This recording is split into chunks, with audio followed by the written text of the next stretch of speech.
IPL చరిత్రలోనే record స్థాయిలో ప్లేయర్లు అమ్ముడుపోయారు. రిషబ్ పంత్ 27 కోట్లకు లక్నో సూపర్ జెయింట్ విక్రయించింది. ఐపీఎల్ చరిత్రలోనే ఇది రికార్డు ధర. మరో ప్లేయర్ శ్రేయస్ అయ్యర్ 26 కోట్ల 75 లక్షలకు పంజాబ్ కింగ్స్ 11 దక్కించుకుంది. ఇద్దరు ప్లేయర్ల కోసం ఫ్రాంచైజీలు పోటీ పడ్డాయి. రిషబ్ పంత్ రోడ్డు ప్రమాదం తర్వాత వేగంగా పుంజుకొని సూపర్ ఫామ్ లోకి వచ్చాడు. దీంతో ఫ్రాంచైజీలు పంత్ పై ఇంట్రెస్ట్ చూపాయి.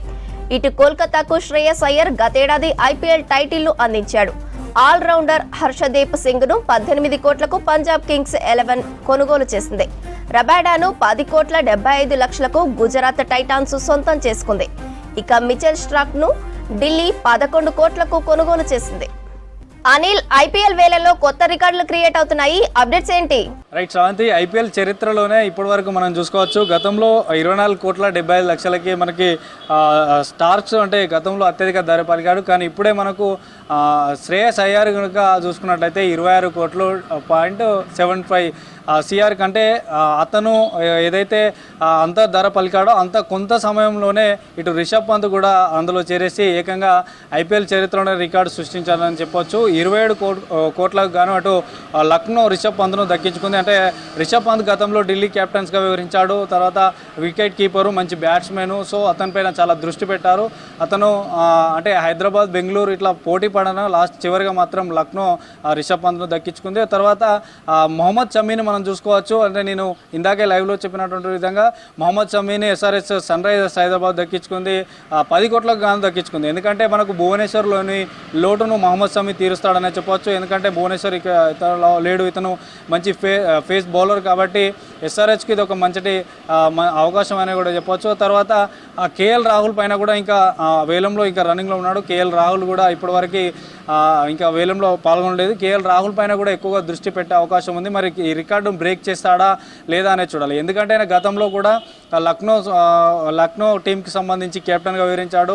కాబట్టి అతను కూడా వికెట్ కీపర్, మంచి బ్యాట్స్మెన్ కాబట్టి అతని పైన కూడా ఎక్కువగా ఈ వేలంలో దృష్టి సారించే అవకాశం ఉంటుంది. తర్వాత మనకు మొత్తంగా ఈరోజు 84 మంది, ఈరోజు మాత్రం 84 మందికే ఈ వేలం జరగనుంది. ముఖ్యంగా ఇటు జోస్ బట్లర్ను కూడా చూసుకోవచ్చు.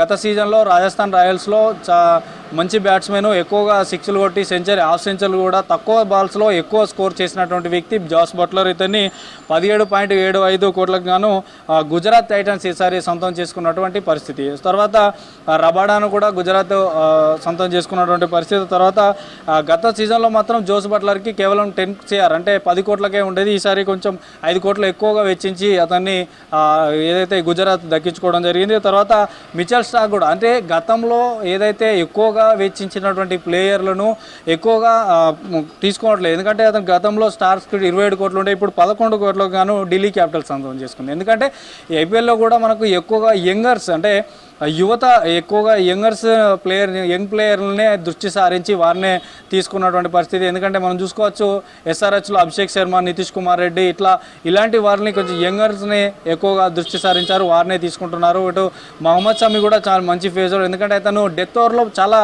మనకి డెత్ ఓవర్లో ఈ సన్ రైజర్స్ టీంకి మొహమ్మద్ షమీ రావడం అనేది డెత్ ఓవర్ చాలా కీలకము. ఎందుకంటే ఒక 6 బాల్లో 10 రన్స్ చేయాలంటే ఆ సమయంలో ఈ మొహమ్మద్ షమీ చాలా కీలకం. ఈయన ఒక బాల్స్ అట్లా స్వింగ్ అవుతుంటాయి కాబట్టి హైదరాబాద్కి రావడం ఒక మంచి శుభపరిణామం అని చెప్పవచ్చు. తర్వాత ఇంకా కేఎల్ రాహుల్ జరుగుతున్న తర్వాత రబాడాను కూడా తీసుకున్నటువంటి పరిస్థితి.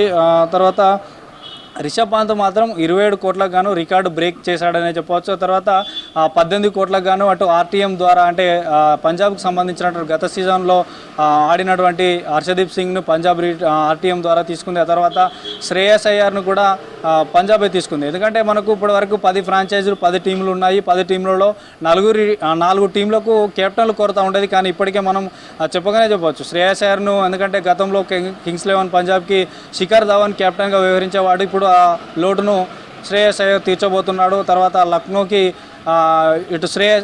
లక్నోకి రిషబ్ పంత్, గతంలో కేఎల్ రాహుల్ ఉండేది, ఇప్పుడు ఆ ప్లేస్ను రిషబ్ పంత్ తీర్చబోతున్నాడని చెప్పవచ్చు. అటు వికెట్ కీపర్ గాను ఇటు కెప్టెన్గా వ్యవహరించే అవకాశం కూడా ఉన్నట్టు తెలుస్తుంది. సో మొత్తానికైతే మొత్తంగా ఎక్కువగా కింగ్స్ 11 పంజాబ్ దగ్గర పర్స్ ఉంది కాబట్టి వారిపైన ఎక్కువ అంటే వారు ఒక కీలక వ్యక్తులని M1 లిస్టులో ఉన్నటువంటి కీలక వ్యక్తుల్ని వారు దక్కించుకున్నటువంటి అవకాశం ఉంది. సో ముఖ్యంగా మనకు ఓవరాల్గా చూస్తే మొత్తం యంగర్స్ పైన ఎక్కువగా దృష్టి పెడుతున్నారు. సో ఇంకా ఈ వేలం అనేది కొనసాగుతుంది. మరి కేఎల్ రాహుల్ ఎంతవరకు ఈ రికార్డు అంటే ఇప్పటి వరకు ఉన్నటువంటి రికార్డును బ్రేక్ చేస్తాడా లేదని చూడాలి. తర్వాత మనకి మెయిన్గా ఇంకా ప్లేయర్స్ ఉన్నారు. మన ఆంధ్రప్రదేశ్ రాష్ట్రానికి సంబంధించినటువంటి యంగ్ ప్లేయర్ ఉన్నాడు, అతను ఏ టీంకి వెళ్తున్నాడు అనేది కూడా చూడాల్సినటువంటి అవసరం ఉంది. ఇంకోసారి మనకి గతంలో ఇప్పుడు నేను చెప్పినటువంటి శ్యామ్ కరణ్ కూడా ఈయనకు కూడా ఎక్కువగానే వేచించే అవకాశం ఉంటుంది. తర్వాత భువనేశ్వర్ కుమార్, తర్వాత ఇంకా చాహల్, తర్వాత ఇంకా తెలుగు ప్లేయర్లు అయినటువంటి ప్లేయర్లు ఉన్నారు, క్యాప్డ్ ప్లేయర్లు, అన్క్యాప్డ్ ప్లేయర్స్ ఉన్నారు.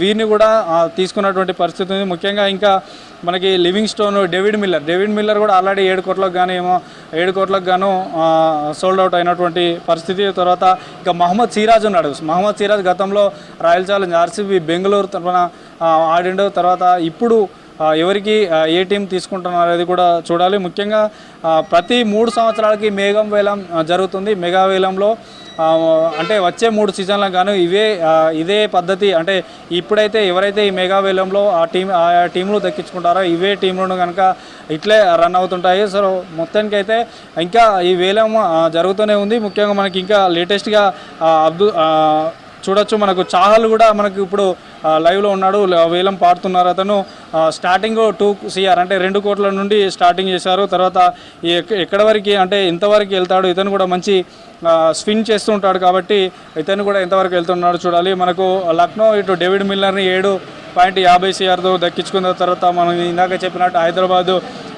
హైదరాబాద్ సన్ రైజర్స్ హైదరాబాద్ మహమ్మద్ షమీని 10 కోట్లకు దక్కించుకుంది. తర్వాత రబాడాను గుజరాత్ టైటన్స్ 10,75,00,000కు దక్కించుకుంది. తర్వాత స్టార్క్స్ గతంలో ఎక్కువ ధరగా అత్యధికంగా హిస్టరీలోనే IPLలో గతంలో 27 కోట్లకు పలికితే ఈసారి మాత్రం 11.75 కోట్లకి ఢిల్లీ క్యాపిటల్స్ వాళ్ళు దక్కించుకున్నారు.